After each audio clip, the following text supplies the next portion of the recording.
So our next little video is going to be about how we tie ourselves into the rope. So I've got a recreational harness on. This is my harness that I go climbing in. It could be different for where you work. Your activity centre is probably going to have a different harness. It's going to have a different style belay loop. But this is how we're going to do it on our recreational harnesses. We're going to use a figure of 8, so the perfect figure of 8 every time. Okay.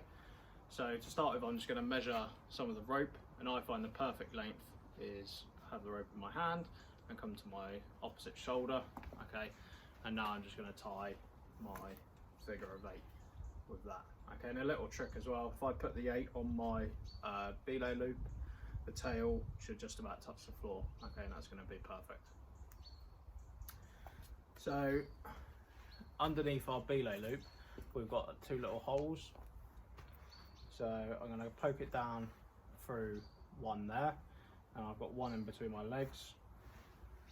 Okay, so I'm going to capture both holes and just double check that, make sure you've gone through both. So what I'm going to do now is I'm going to start on the outside of my knot, and I'm just going to re-thread it. Okay.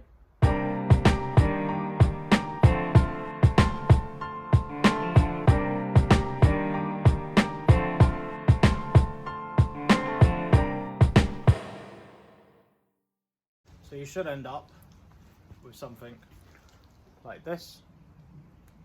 Okay, and now I've tied it, I'm going to tighten it before I do my stopper knot.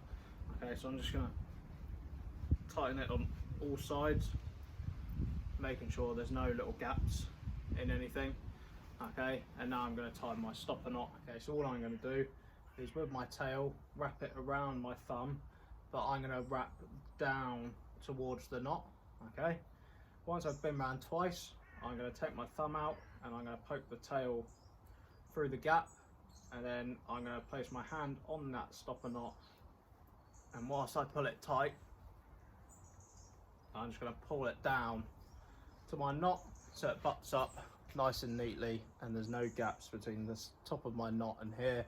Okay, so there's no false loops or anything I can clip through. All right.